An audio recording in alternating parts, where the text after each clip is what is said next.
Now for our feature story of the day, let's discuss a crypto market cap of $50 trillion. And where would that likely take the Bitcoin price action? Let's break this down. The headline reads, the Abra CEO predicts crypto markets go to 50 trillion market cap once real world assets become tokenized. And we're already talking about the tokenization of the world via BlackRock. So let's break this down. The Abra co-founder and CEO Bill Barhydt is predicting a 50 trillion digital asset market cap within a decade due to one main catalyst. In the interview with Pompliano, the head of the crypto wealth management platform says that the tokenization of real-world assets has the potential to send the crypto market cap soaring by more than 1,900% of the current value. Quoting him here, I do think you're going to see real-world assets become tokenized, especially starting outside the United States. You're going to have all of these investment services that basically make them all fungible, meaning I can hold real estate, I can hold stocks,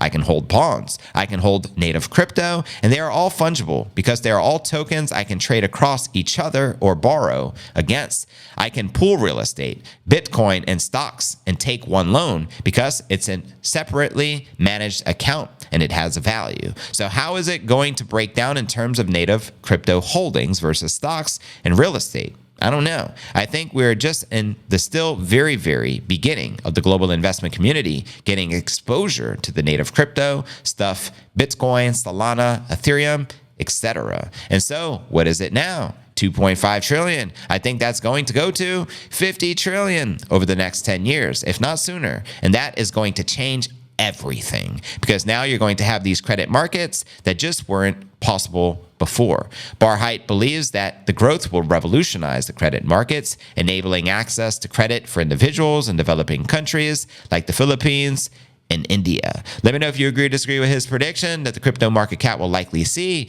50 trillion incoming. And as I pointed out earlier, I mean, the BlackRock headline here, BlackRock's BUIDL becomes the world's largest tokenized treasury fund. In the future, virtually everything may be tokenized. The tokenization of all assets, real estate, total addressable market, 300 trillion, gold, 15 trillion, right? Market cap. And what's going to happen when Bitcoin overtakes the market cap of that, of gold and precious metals in general? Game on. Let's go. The Bitcoin market cap is very modest, 1.2 trillion right now. Total collective crypto market is roughly 2.5 trillion. So what happens when we 25x from here in market cap? Will the price 25x? I can see it. I believe in my personal lifetime, I'm 41 years old, just FYI, 41 years young.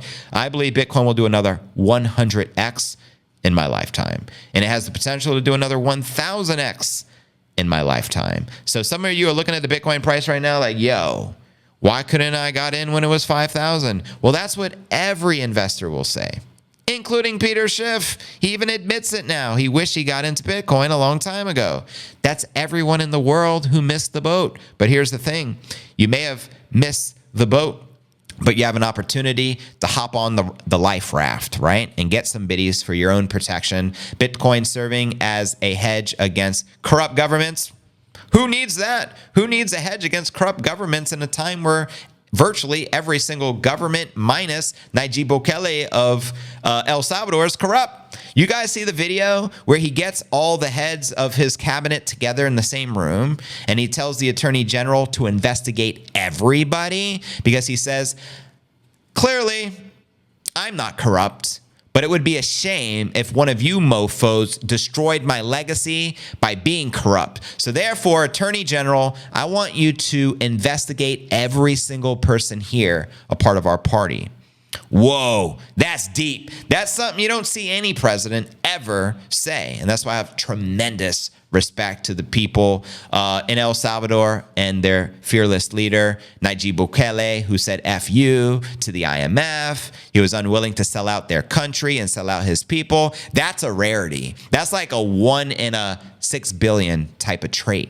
You know what I mean? That's why I have tremendous respect for El Salvador. But back to my point, Bitcoin is the life raft. It's the hedge against these corrupt mofos. It's the hedge against inflation. It's a hedge against deflation. It's the perfect insurance policy. It's a flight to safety. It's a flight to quality. It's immutable. It's the only money you can trust, right? It's perfect money. It's pristine collateral and everything in between.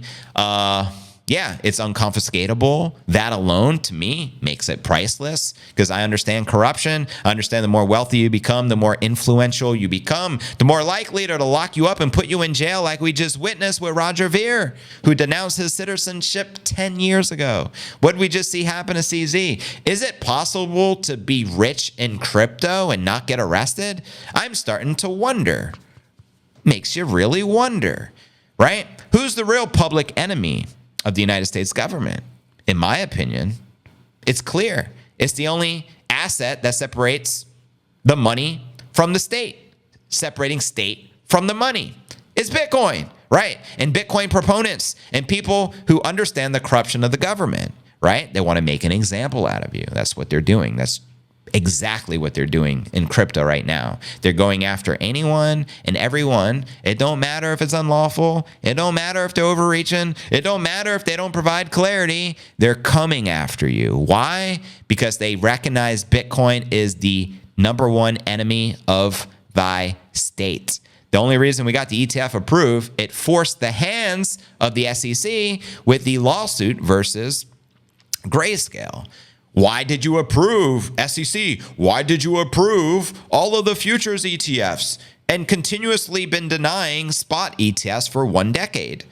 Why? Because we're corrupt mofos. And so they can no longer play that card. They were forced into approving the ETFs. And now they're creating rules where you can't use the ETF as the Bitcoin and the ETF, you can't even use as collateral anymore as an investor.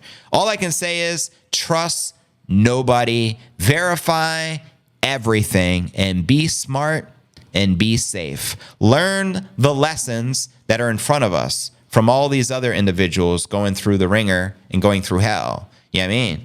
And lesson learned. Lesson learned. But where do you feel Bitcoin is likely to go? Can you see Bitcoin soaring to a 50 trillion market cap alone by itself?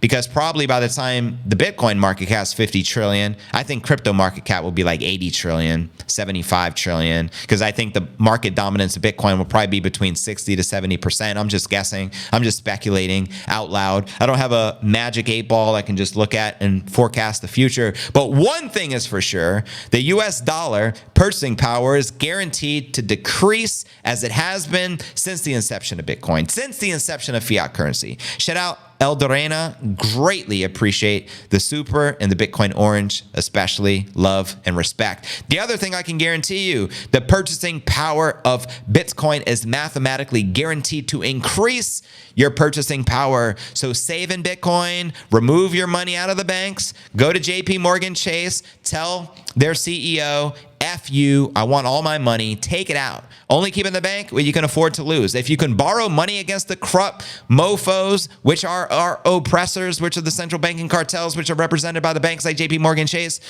borrow as much money as you can from them. Launch a speculative attack. That's what Mike Saylor did, right? Borrow as much as you can at the lowest rate you can, buy Bitcoin, and take that.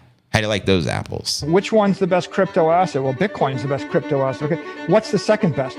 There is no second best. I'm not saying I'm number one. I'm sorry, I lied. I'm number 1, 2, 3, 4, and 5.